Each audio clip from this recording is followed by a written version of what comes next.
اس کو ویزا ملا کیسے؟ وہ پاکستان کیسے اور کیوں آئی؟ کیا وہ اتنے سالوں سے ٹورسٹ ویزا پر ہے؟ اگر نہیں تو پھر اس کے ویزے کی کیٹیگری کیا ہے؟ ویزا ایکسٹینشن کی کلیئرنس کون دے رہا ہے؟ آئی بی آئی ایس آئی اس کے بارے میں کیا رپورٹ رکھتی ہے؟ 10-11 سالوں میں اس کو تمام ہی سیاستدانوں کا اور تمام ہی لوگوں سے کون رسائی دلواتا رہا؟ حسین حقانی تھے۔ حسین حقانی نے 300 امریکنز کو بغیر کسی پیپر کے ویزا دیا تھا۔ یعنی کہ یہ وہ ٹائم تھا کہ جب Husain Haqqani was ambassador of Pakistan in U S, خفیہ نکاح میں ہیں مراد علی شاہ کے ساتھ۔ تو شازیہ مرکز اس کے بعد پھر دوبارہ ٹویٹ نہیں آیا۔ اس کے بعد جو ہے مرتضی وہاب کو غصہ آیا، اس نے کہا کہ جی میں تمہیں دیکھ لوں گا، تم نے کیسے بات کر دی یہ والی۔ تو مرتضی وہاب کو بولا کہ اچھا تو بھی آ جا۔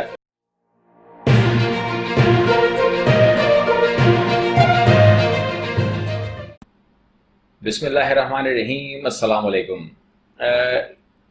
آپ لوگوں کے جاننا ضروری ہے اس حوالے سے، کیونکہ یہ چیز جو ہے یہ کوئی آج کی بات نہیں ہے۔ تقریباً اگر آپ لاسٹ 15 ایئرز دیکھیں تو وہاں پر ایک کہانی کھل کے آتی ہے۔ تقریباً 2009-2010 کے اندر آپ کو ایک کہانی شروع ہوتی نظر آئے گی سنتھیا ریچی کی۔ یہ امریکن ہے، یہ امریکن بورن ہے، امریکن ہے اور امریکن نیشنل ہے، اور یہ پاکستان میں آتی ہے ٹورسٹ ویزا کے اوپر۔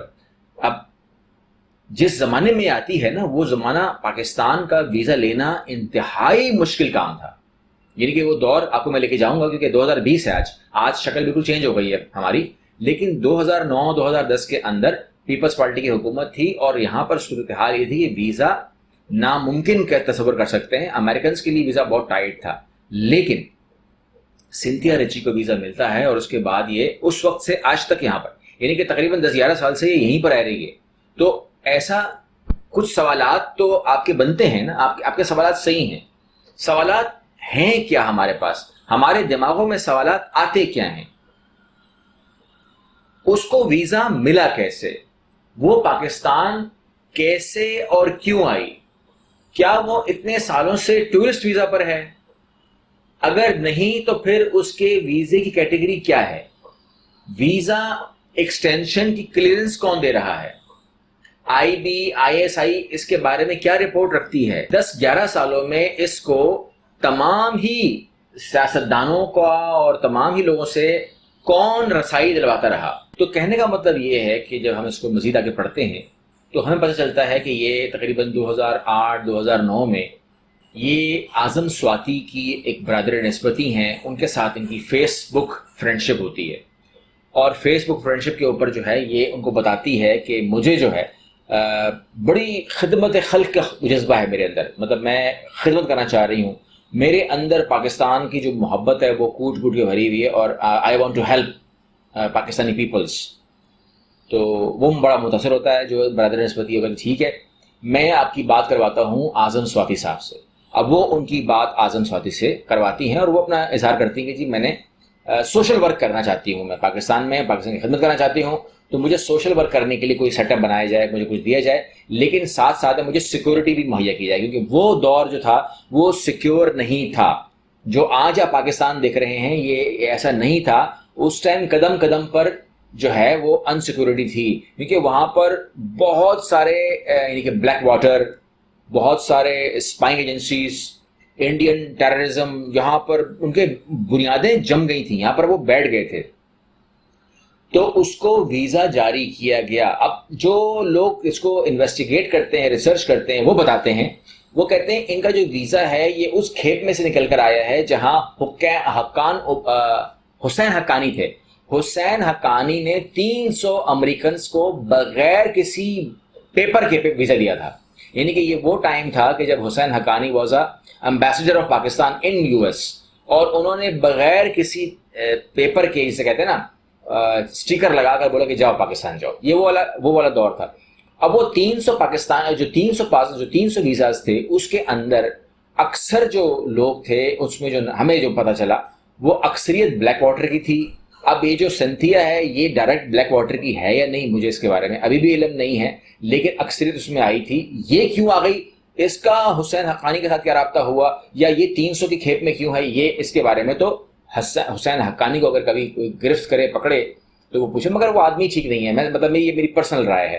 حسین حقانی کے اوپر مجھے شدید اعتراض ہے. اس نے پاکستان کے مفاد کے لیے کام نہیں کیا مطلب میرے حساب سے. اور اگر میں اس کا آج کا اسٹیٹس دیکھتا ہوں تو وہ بھاگا ہوا ہے اور اس کو امریکہ نے رکھا ہوا ہے. تو وہ یہی مشکوک ہو جاتا ہے معاملہ. تو اس کے اوپر میرے بڑے ریزرویشنز ہیں. بہت ساری چیزیں ہیں مگر وہ ابھی ہم ڈسکس نہیں کر سکتے. اس کے بعد کی کہانی یہ ہے کہ رحمان ملک سے ان کی ملاقات اعظم سواتی کے ذریعے ہوتی ہے اور ویزے کے حوالے سے، سیکورٹی کے حوالے سے معاملات طے ہوتے ہیں.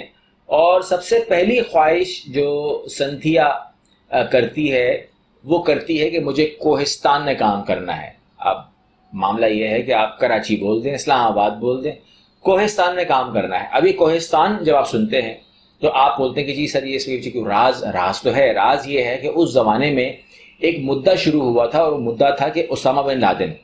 کبھی زندگی رہی اور صحت رہی تو میں آپ کو اسامہ بن لادن کے اوپر بھی ویڈیو دوں گا. اور جو ویڈیو میں آپ سے کہتا ہوں کہ میں دوں گا تو میں دوں گا ضرور آپ کو. میں نے اینڈ آف ٹائم کی بات کی ہوئی ہے، میں نے آپ کو اسامہ بن لادن کی بات کر دی ہے اور میں نے آپ کو ڈیٹیلز کی بات کی ہے. لیکن مسئلہ یہ ہے کہ بعض اوقات ہوتا یہ کہ ہمارے سامنے نیا مدعا آ جاتا ہے تو ہم اپنی اس ویڈیو کو روک کر کے نئے مدعے پہ بات کر لیتے ہیں اور جو سوالات آپ کے زیادہ بڑھ جاتے ہیں اس کے اوپر بات کرنی پڑتی ہے. کیونکہ آپ بولیں گے سر ہم آپ سے کیا سوال کر رہے ہیں، آپ کیا جواب دے رہے ہیں.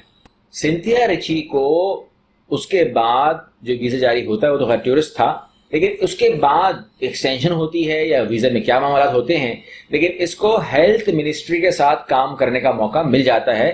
یہ وہ دور ہے جب شکیل آفریدی کا نام کا آدمی بھی بہت ایکٹیو تھا ہیلتھ منسٹری کے ساتھ. پولیو کمپین چلتی تھی اور گھر گھر یہ لوگ جاتے تھے، اور مطلب یہ لوگ نہیں جاتے تھے مگر وہاں پر کام ہو رہا تھا. سنتھیا ریچی کے بارے میں آپ مجھ سے پوچھتے ہیں کہ وہ بلاگر ہے، وہ صحافی ہے، وہ ٹریول بلاگر ہے، وہ ڈاکٹر ہے یا وہ بلیک واٹر ہے، تو یہ تو سنتھیا ریچی ہی بتائے گی کہ وہ اصل میں کیا ہے. ہم تو اس کے بارے میں نہیں جانتے، لیکن یہ تمام چیزیں وہ اپنے اوپر ڈالتی ضرور ہے. وہ بلاگر بھی ہے، وہ ریسرچر بھی ہے، وہ صحافی بھی ہے، سب کچھ ہے وہ. لیکن جو سنتھیا ریچی کا سی وی ہے، جس کمپنیز کے اندر وہ کہتی میں نے یہاں پہ کام کیا ہوا ہے امریکہ میں، وہ تمام کمپنیز جب ہم ریسرچ کرتے ہیں تو وہاں پر ان کمپنیز کا وجود ہی نہیں ہے سرے سے. یعنی کہ عام زبان میں جو اس کی سی وی ہے وہ فیک ہے.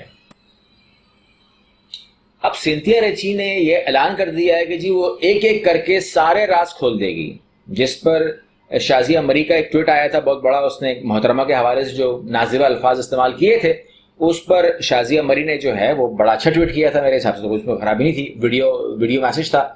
لیکن اس کے اوپر سنتھیا ریچی نے کہا کہ آپ کا بھی پول میرے پاس ہے، آپ بھی خفیہ نکاح میں ہیں مراد علی شاہ کے ساتھ. تو شازیہ مری کا اس کے بعد پھر دوبارہ ٹویٹ نہیں آیا. اس کے بعد جو ہے مرتضی وہاب کو غصہ آیا. اس نے کہا کہ جی میں تمہیں دیکھ لوں گا، تم نے کیسے بات کر دی یہ والی. تو مرتضی وہاب کو بولا کہ اچھا تو بھی آ جا، اور وہاں پر بھی اس نے ان کی پارٹی کی پکچرز جو ہے وہ شیئر کرنا شروع کر دی. تو یہ جو 2-3 واقعات ایسے ہوئے تو اس کے بعد، اور جب اس نے کہا کہ میرے پاس بہت کچھ ہے، تو جب بہت کچھ کہا تو اس کے بعد ڈیفینس میں چلے گئے. وہاں پر بیان آنا بند ہو گیا اور انہوں نے کہا کہ جی ہم سمجھتے ہیں کہ عورت کے اوپر بات کرنا بھی توہین ہے اور میں توہین سمجھتا ہوں. وہ توہین کے اندر کسی نے پھر کمنٹ دینا بند کر دیا، کیونکہ 2-3 لوگوں نے جب کہا تو 2-3 لوگوں کی چیزیں آ گئی. تو یعنی کہ سنتھیا ریچی جو ہے she is a very well prepared. Cynthia کہہ رہی کہ میرے پاس سب کچھ ہے، تو اگر ہوگا تو اس میں پی ٹی اے کے لوگ بھی شامل ہیں، اس میں نون لیگ کے لوگ بھی شامل ہیں، اس میں پیپلز پارٹی کے لوگ بھی شامل ہیں. اب مجھ سے اگر ابھی کمنٹ پوچھ رہے ہیں کہ جی وہ ہیں یا نہیں ہیں، تو ان کے ہونے نہ ہونے میں دونوں میں مجھے کوئی وہ شک نہیں ہے. کیونکہ اس قسم کے معاملات جو ہیں سیاست میں آپ کو خود خیال کرنا پڑتا ہے. اگر آپ اس پوسٹ پہ آ جاتے ہو تو آپ کو خود خیال کرنا پڑتا ہے. اس قسم کے فتنے جو ہیں وہ آ جاتے ہیں اور آپ کو بہکاتے ہیں، آپ کو تنگ کرتے ہیں. لیکن معاملہ یہ ہے کہ آپ کو خود احاطہ کرنا پڑتا ہے. اب اگر کسی سے کوئی غلطی ہوئی ہے تو اس کو اس کی سزا ملنی چاہیے. جج فیصلہ کرے گا، ایف آئی اے فیصلہ کرے گی، تمام فیصلہ کریں گے کہ بھائی یہ خاتون جو ہے اس کی مسٹری سالو کرنی ہے. مطلب اگر شارٹ میں کہوں تو ہمیں اس کی مسٹری سالو چاہیے اور بلیک اینڈ وائٹ کرنی ہے. پہلے بلیک واٹر ہو گیا تھا، اب ہمیں اس کو بلیک اینڈ وائٹ کرنا ہے. بلیک اینڈ وائٹ میں پتہ چل جائے کہ بھائی اس خاتون کے پاس کیا ہے، وہ ٹیبل پہ رکھ دے، ٹھیک ہے نا. اور جس ایپیسوڈ سے متاثر ہوئی تھی وہ پیسوں کا ایپیسوڈ ہوا، اس کے بعد تو پیسے چاہیے اس کو، یا یہ معاملہ کچھ اور کہیں جائے گا، یا یہ عورت ہی پھنس گئی ہے، یا یہ پھنسا دے گی. تو یہ تو ٹائم بتائے گا. تو امید کرتا ہوں کہ آپ چینل کو سبسکرائب کریں گے اور ویڈیو کو لائک کریں گے، شیئر کریں گے، اور اپنے جو آپ کے الفاظ ہیں، اپنے جو کمنٹس ہیں وہ ضرور دیا کریں کمنٹس باکس میں، اس سے ہمیں ہیلپ ملتی ہے، فیڈ بیک ملتا ہے، اپنا فیڈ بیک ضرور دیا کریں۔ اللہ حافظ۔